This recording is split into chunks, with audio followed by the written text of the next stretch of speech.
Você acha que esse fato da pandemia atrasou a galera? E se sim, quanto tempo? Depende da pesquisa. Algumas pesquisas dizem que, por exemplo, mulheres regrediu 20 anos. Você tá de brincadeira. Regrediu 20 anos. Empregabilidade, momento de mercado de trabalho. 20 anos, cara. 20 anos.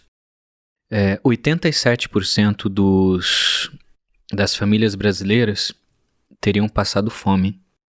80% das universidades brasileiras de classe média baixa teriam passado fome nos últimos 2 anos se não fossem as iniciativas de empresários, doações, ONGs e programas sociais. Uhum. Porque eles não tinham como trabalhar numa comunidade carente. Esse é o Brasil real que a gente não vê. Sim. 90% dos alunos hoje se formam no ensino médio público e já saem analfabetos funcionais. Eles não sabem escrever um e-mail. Eles não sabem a diferença de um ponto, uma vírgula e um ponto e vírgula, cara. 90%. 70% não aprendeu nem a base de matemática. 93% dos brasileiros hoje têm dificuldade com as 4 operações matemáticas, cara. Soma, multiplicação, divisão e subtração. Esse é o Brasil real, né? Esse é o Brasil que a gente tenta trabalhar. E eu queria muito pegar um gancho com a sua última pergunta, mas eu esqueci. Anterior. Fugiu. Não, a pergunta foi... A pergunta foi assim, se você acha que atrasou? E antes disso, fugiu. Cara, eu ia fazer um gancho tão bonito pra fechar aqui. O argumento tava... Pá! Ia dar um checkmate agora. Daqui a pouco volta. Fugiu. Minha sogra, mãe da minha esposa, mãe da Lalas... Ela é professora, velho. Professora já tem 30 anos de escola pública em Goiânia. Tereza. Beijo pra você, Tereza. Aí eu falo, Tereza. já lembrou? Lembrei. Então vai. Eu ia falar sobre a troca geracional. Mudou, cara. Nossos pais contam aquela história. Quando eu ia pra escola, eu tinha que andar tantos quilômetros, ia pra biblioteca, um monte de livro nas costas, ficava quase corcunda, trabalhava de manhã, ia pra roça, não sei o que lá. Super-homem, os caras eram tipo o Hulk do século passado, a galera aguentava muito. Esses jovens de hoje não aguenta nada, só chora, mimado, etc. É diferente mesmo, cara. A gente tem uma geração frágil.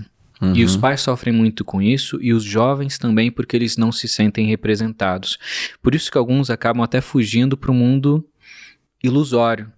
Videogame, série e computador. E não vivem o mundo real, porque o mundo real é difícil demais. Sim. O mundo das séries, videogame e computador é mais fácil.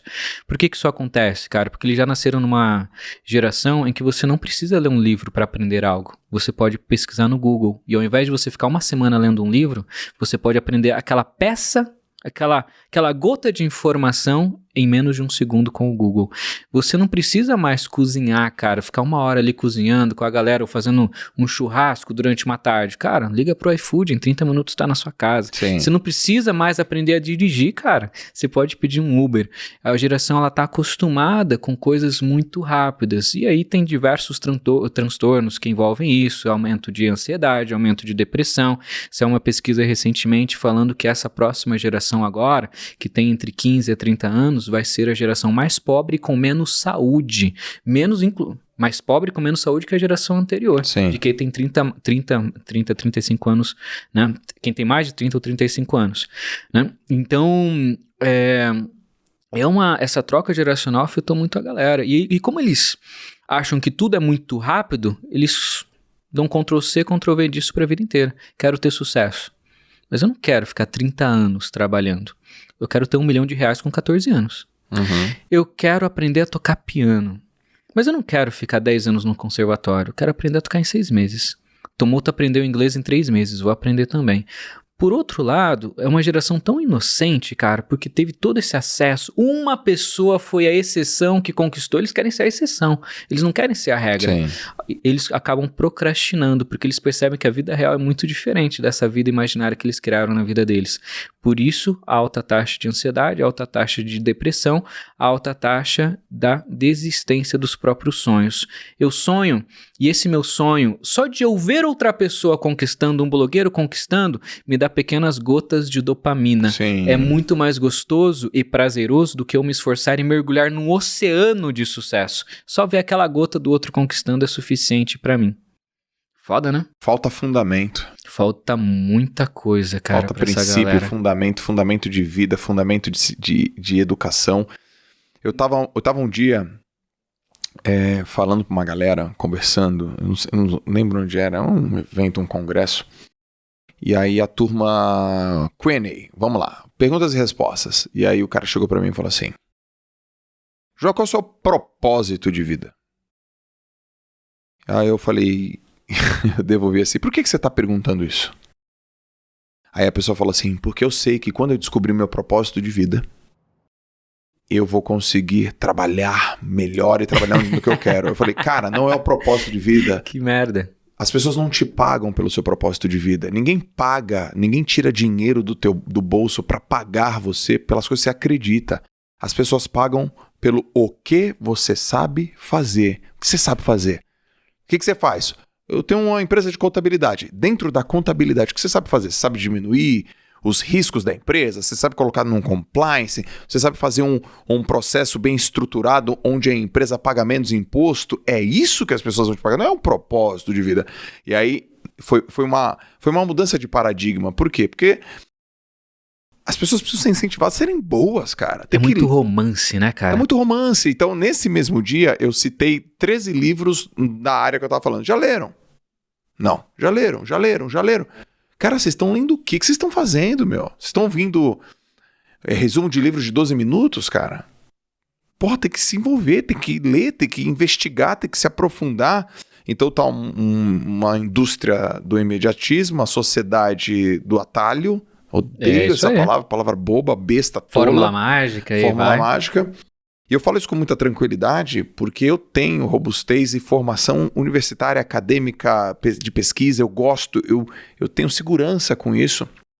E aí eu tava falando lá, né, que a minha sogra é professora. Cara, minha sogra deve ter, eu não sei quantos anos, ela tem 62 anos, eu lembrei. Ela não para de estudar. É curso, é livro. Ela vê minha live, 62 anos. Fala, João, o que você tá lendo aí? E aí vai lendo. E ela tá na escola há 30 anos, com molecadinha lá em Goiânia. Eu falei, Tereza, você acha que afetou muito o Covid? Ela assim, a galera retrocedeu demais. Eu fiz a mesma pergunta pra ela. Quanto? Ela, cara, pelo menos uns 10, 15 anos. Eu achei chocante, cara. Assim, sabe? Chocante, 10 a 15 anos. E aí, como você fala, esse é o Brasil real que a galera não quer ver, né, meu? É que a gente tá aqui em São Paulo, né, cara? Na bolinha, né? E quem tá em grandes capitais do Brasil sente isso. Pô, você tá numa bolinha de acesso. Mas a maioria das cidades do Brasil não são capitais. Sim. Né? E a gente tem essa dificuldade mesmo, cara. E perdi a linha da resposta. Essa é a tua vibe, mano? Educação é a tua praia? É isso que você quer? É o que eu amo fazer. Tu ama fazer? É o que eu amo fazer. Eu tava... Eu percebi isso quando eu tava lá no MIT. Eu apliquei pra muitos estágios no Brasil, né, cara? 18, 19, 20, 21, 22 anos. Não passei nenhum. Mas eu acho que era porque eu era muito feinho, magrinho e com roupa velha, cara. E eu não sabia me comunicar. Sim. Né? Lá fora, tive meu primeiro mentor, me ensinou como aplicar, passei em vários, fui pra MIT. Eu que vim de escola pública, de uma escola pública que metade da escola não tinha nem piso, cara, era chão de terra batida. Cheguei lá, tinha toda a estrutura da melhor universidade de tecnologia do mundo. Fiquei lá 6 meses. A galera me ofereceu uma bolsa de 100% pra mestrado. Termina sua faculdade, volta pra cá, continua sua pesquisa. Sim. Eu neguei pra voltar pro Brasil, porque eu queria trazer isso daí que eu tinha visto lá pra cá. E foi daí que eu comecei a rodar o Brasil, cara. E eu falo de Brasil real porque eu vivi isso daí. Porque logo que eu voltei, cara, eu comecei a viajar o Brasil pra entender como que as pessoas aprendem. Como que são as escolas públicas. Eu comecei a me oferecer voluntariamente.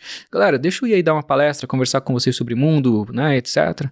Né? Fui, cara. Passei 30 dias numa aldeia indígena, foi lá que eu descobri como que a galera aprende. Fui pra todos os cantos, todos os estados, mais de... Como é que a galera aprende numa aldeia indígena? Igual a galera aprende numa comunidade, igual a galera aprende numa região rural, sem acesso. É um professor voluntário que às vezes dá aula de todas as matérias. É um cara que viaja 2, 3 horas de carro para chegar lá e ensinar matemática, português, geografia, história e todas as matérias, cara. Molecadinha sentada, sei lá, na madeirinha, no alguns banquinho. Sentados na madeira, alguns sentados no chão. Algumas regiões que eu fui não tinham estrutura, então não tinha teto, né? Começaram uma construção de uma escola.